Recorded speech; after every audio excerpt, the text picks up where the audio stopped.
नमस्कार, आप देख रहे हैं ए न्यूज टुडे। वक्त हो चुका है उत्तर प्रदेश की खास खबरों का। पहली खबर देखिए अमित शर्मा की मथुरा से। ट्रैक्टर लूट में वांछित अभियुक्तों की गिरफ्तारी के दौरान हुई पुलिस मुठभेड़ में एक घायल। पुलिस ने 3 अभियुक्त सचिन, परशुराम और हिमांशु को गिरफ्तार किया है। आरोपियों के कब्जे से लूट का एक ट्रैक्टर, 2 अवैध तमंचा 315 बोर, 5 जिंदा कारतूस 315 बोर और एक खोखा कारतूस 315 बोर बरामद किया गया। घायल अभियुक्त सचिन को उपचार के लिए अस्पताल में भर्ती कराया गया है। आरोपियों पर विधिक कार्रवाई की जा रही है। अगली खबर देखिए अमित शर्मा की। प्लास्टिक कारोबारी की पत्नी का फिजियोथेरेपी करने वाले युवक ने महिला की हत्या कर जेवरात और पैसे लूटे। सीसीटीवी फुटेज में उसकी संदिग्धता पाए जाने पर पुलिस ने आरोपी को गिरफ्तार कर लिया है। जानकारी के अनुसार आरोपी ने कारोबारी की पत्नी की फिजियोथेरेपी करने के बाद घर की रसोई में रखे घरेलू चाकू से गला और हाथ के नसें काटकर हत्या करने के बाद मृतिका के पहने हुए गहने और रुपए लूट लिए थे। सीसीटीवी कैमरे में उसकी गतिविधियां संदिग्ध मिलने पर पुलिस ने उसकी तलाश की है। पुलिस का कहना है कि आरोपी से बरामद खून से सने कपड़ों के संबंध में वैज्ञानिक विधि से बेंजोडाइन टेस्ट भी कराया गया, जिसमें अभियुक्त के घटना के समय पहने गए कपड़ों पर इंसानी खून होने की पुष्टि की गई है। आरोपी के पास से हत्या कर लूटे गए सोने के जेवरात समेत 4,400 रुपए और आला कत्ल बरामद किए गए। अगली खबर देखिए रविंद्र कुमार की। विकलांग व्यक्ति के बेटे को विदेश भेजने के नाम पर ठग ने 2 लाख की ठगी की। पीड़ित पिता ने ठग के खिलाफ सौंपी तहरीर। एसपी नीरज कुमार जादौन ने हीमपुर दीपा पुलिस को संबंधित धाराओं में मुकदमा दर्ज करने के आदेश दिए। थाना हीमपुर दीपा के ग्राम सफदरपुर रेहरा का पूरा मामला लिया है सर। हमारे मतलब एक लड़के को भेजने के उस मतलब हमने भी चाहा, लोग बाग भेज रहे हैं विदेश, हम भी भेज दें एक लड़का। तो सर 2 लाख रुपए मान लिए थे। कमरोहा का रहने वाला इरशाद नाम का है, भोरे इसकी बल्दिया थे। और सब उसने हमारा 2 लाख रुपए मान लिए। देना करता नहीं। 1,80,000 रुपये का हमें चेक दिया था। उस चेक अपने बैंक में मतलब वो नहीं दिखाता पैसा। अगली खबर देखिए अंकित शर्मा के शाहजहांपुर। शाहजहांपुर के गांव तिंदुलिया में प्रेमी ने अपनी प्रेमिका को गोली मारने के बाद खुद को भी गोली मारी। पुलिस ने शवों को पोस्टमार्टम के लिए भेजा है। एसपी सुधीर जायसवाल ने बताया कि प्रेमी मुकेश अविवाहित था, जबकि प्रेमिका रामा देवी मुकेश के छोटे भाई की साली थी। शुरुआती जांच में खुदकुशी का मामला प्रतीत हो रहा है। पुलिस हर पहलू को ध्यान में रखकर मामले की जाँच कर रही है। हमारे जहाँ जानवर बनते हैं तो हम सुबह 5:30 बजे गए हैं, तो वहाँ हमें ये लोग मृतक मिले। मतलब लड़की मरी हुई थी, इनकी सांसें ये चल रही थी कुछ। तभी मैंने निगोई थाना मतलब निगोई सूचना दी। फिर उन्होंने बताया कि 108 नंबर डायल करो, एम्बुलेंस बुलाओ। एम्बुलेंस बुलाई मैंने और वहाँ निगोई लेके आए इन्हें अस्पताल में सरकारी में। फिर वहाँ से यहाँ भेजा गया। आगे की प्रमुख खबरें देखिए उन्नाव से कुलदीप यादव। उत्तर प्रदेश राज्य हज समिति के अध्यक्ष मोहसिन रजा ने बताया कि आगामी हज आवेदन के लिए फॉर्म भरने की डेट 4 दिसंबर से 20 दिसंबर तक होगी। बता दें कि हज समिति कार्यालय में भी फॉर्म भरने की सुविधा उपलब्ध कराई गई है। किसी भी सहयोग या सहायता के लिए समिति से संपर्क किया जा सकता है। देश और प्रदेश के हज आजमीनों के लिए एक खुशखबरी है। उनको सूचित करना है कि हज कमेटी ऑफ इंडिया ने हज की तिथियों का ऐलान कर दिया है कि 2024 में जो हज पर जाना चाहते हैं आजमीन, उनके लिए अब ऑनलाइन फॉर्म की सुविधा खोल दी गई है और वो अपने फॉर्म 4 दिसंबर से 20 दिसंबर 2023 तक भर सकेंगे। और एक मोबाइल ऐप पर भी आप हज सुविधा के नाम से अगर चाहेंगे तो ऐप डाउनलोड करके उसमें भी अपने फॉर्म भर सकते हैं। उन्नाव के पूर्वा में एक बाहरी व्यक्ति गाड़ी में घूमकर रौब दिखाकर अवैध वसूली करता है। वायरल वीडियो में देखा जा सकता है कि कैसे एक बाहरी व्यक्ति सरकारी गाड़ी में घूम रहा है। सफीपुर तहसील के ग्राम अलीपुर मजरे ददलाहा में अचानक 3 घरों में लगी आग से पीड़ित दिन भर भरी बरसात में सहायता की गुहार लगाते रहे, लेकिन उन तक किसी प्रकार की भी सहायता नहीं पहुंची। घर में रखा अनाज, गेहूं के बीज, खाद, चारपाई, बिस्तर सहित तीनों घरों का लगभग 2 लाख रुपए का सामान जलकर राख हो गया है।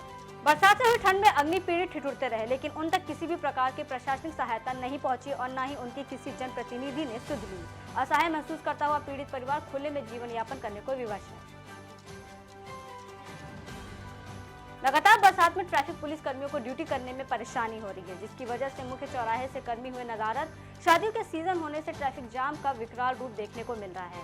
गदनखेड़ा चौराहे से दही औद्योगिक क्षेत्र तक लगभग 8 किलोमीटर भीषण जाम की स्थिति बनी हुई है। ऐसे में जाम खुलवाना टेढ़ी खीर साबित हो रहा है। वरिष्ठ पत्रकार, अधिवक्ता और संघ के पदाधिकारी श्रीकांत तिवारी गोपाल पर अज्ञात हमलावरों ने हमला किया, जिससे उन्हें गंभीर चोटें आई हैं। हमलावरों ने बिना नंबर के डंपर से टक्कर मारने के बाद हाथापाई भी की। उन्नाव के गंगा घाट में अपराध दिन ब दिन चरम सीमा पर पहुंच रहा है। सत्ता पक्ष के दलाल माफिया कृष्णदत्त त्रिवेदी का काला साम्राज्य अब बढ़ता जा रहा है।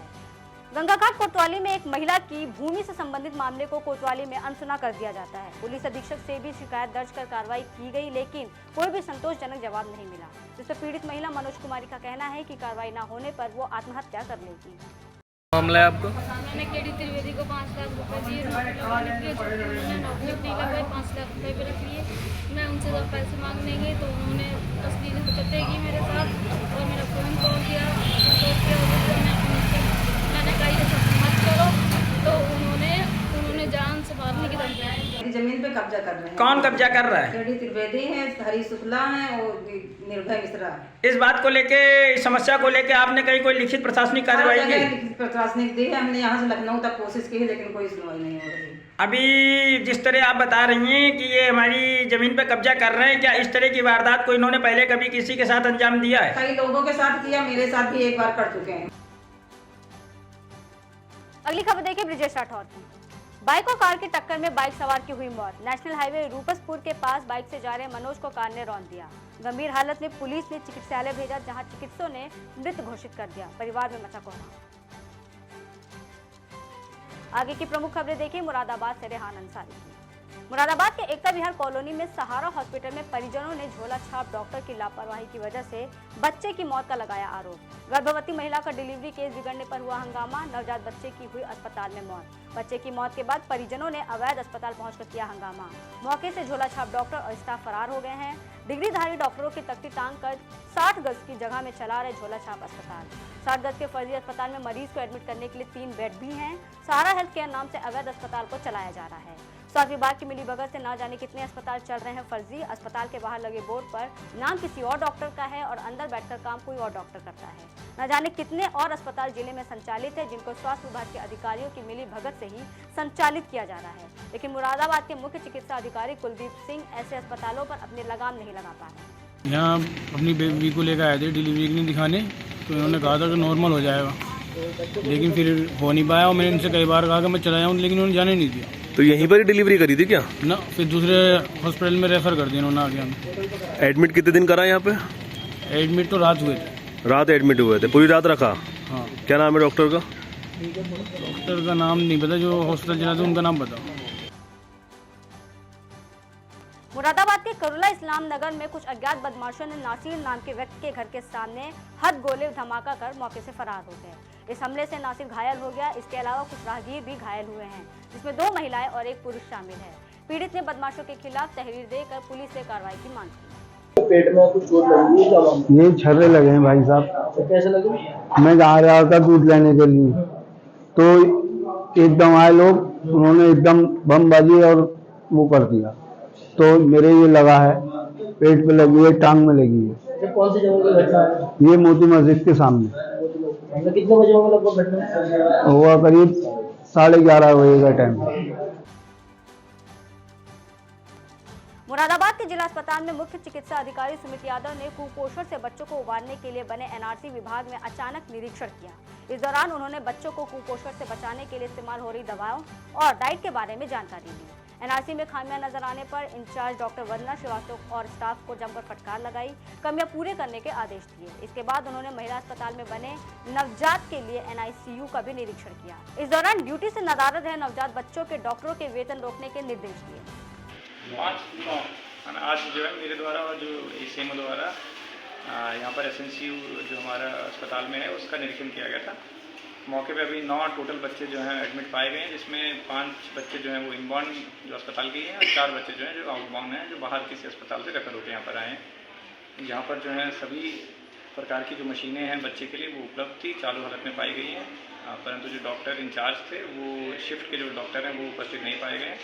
तो जिसके संबंध में जो सीएमओ साहब को और सीएमएस साहब को ये बताया गया कि जिनकी शिफ्ट 2 बजे ख़त्म होनी थी वो और जिनको 2 बजे ज्वाइन करना था वो, उन दोनों का वेतन रोकने के लिए निर्देशित किया गया। साथ साथ ये भी निर्देशित किया गया कि जब तक शिफ्ट के जो दूसरे वाले व्यक्ति हैं जिनको आना है, और जब तक पूरा हैंडओवर ना हो जाए, जब तक जो डॉक्टर इंचार्ज है वो रिलीव ना हो, और नए डॉक्टर आने के बाद ही यहाँ से वो रिलीव होकर जाएंगे। भाजपा के प्रदेश अध्यक्ष चौधरी भूपेंद्र सिंह का बयान सामने आया। उन्होंने कहा कि कांग्रेस का तो इतिहास रहा है, सपा हो या कांग्रेस, हमेशा ही इन्होंने सनातन का अपमान किया है। उन्होंने कहा कि मल्लिकार्जुन खड़गे का बयान, द्रमुक के नेताओं का बयान जिस तरह से आया है, उससे कांग्रेस ने भगवान राम के अस्तित्व को मानने से इनकार के लिए सुप्रीम कोर्ट में एफिडेविट देने का काम किया है। ये उनकी परिस्थिति है और उन्होंने इन्हीं का विरोध किया है। कांग्रेस का तो इतिहास ही रहा, समाजवादी पार्टी, कांग्रेस पार्टी हमेशा सनातन का अपमान करने का काम इन लोगों ने किया है। आपने देखा वो मल्लिकार्जुन खड़गे के बेटे का किस प्रकार से बयान आया, द्रमुक के नेताओं का किस प्रकार से बयान आया, भगवान राम के अस्तित्व को मानने से किस प्रकार से सुप्रीम कोर्ट में एफिडेविट हलफनामा दायर कांग्रेस ने किया। तो ये सब लोग जिस प्रकार की इनकी परिस्थिति है, ये उन परिस्थितियों के आधार पर ये हमेशा देश के सामाजिक ताने बाने को लेकर इन्होंने हमेशा विरोध किया है, और देश की जनता सब जानती है, प्रदेश की जनता सब जानती है। अगली खबर देखिए अभिषेक अग्रहरी की। धानी में मिट्टी खनन माफिया के द्वारा अवैध रूप से मिट्टी खुदाई की जा रही है। मिट्टी को धानी गांव के पास राष्ट्रीय राजमार्ग 730 के दक्षिण तरफ गिराया जा रहा है। जानकारी के अनुसार धानी ब्लॉक के ग्राम सभा बेलसर में बांधे से कुछ दूर पर एक सिंचाई विभाग ट्यूबवेल के पास मिट्टी की खुदाई कर दूसरे स्थान पर मिट्टी गिराए जा रहे हैं, लेकिन खनन विभाग के अधिकारी से मिली जानकारी के अनुसार किसी अन्य मिट्टी के लिए अनुमति नहीं दी गई है। फिलहाल के लिए इतना ही। देश और दुनिया की तमाम बड़ी खबरों के लिए बने रहिए एबीसी के साथ।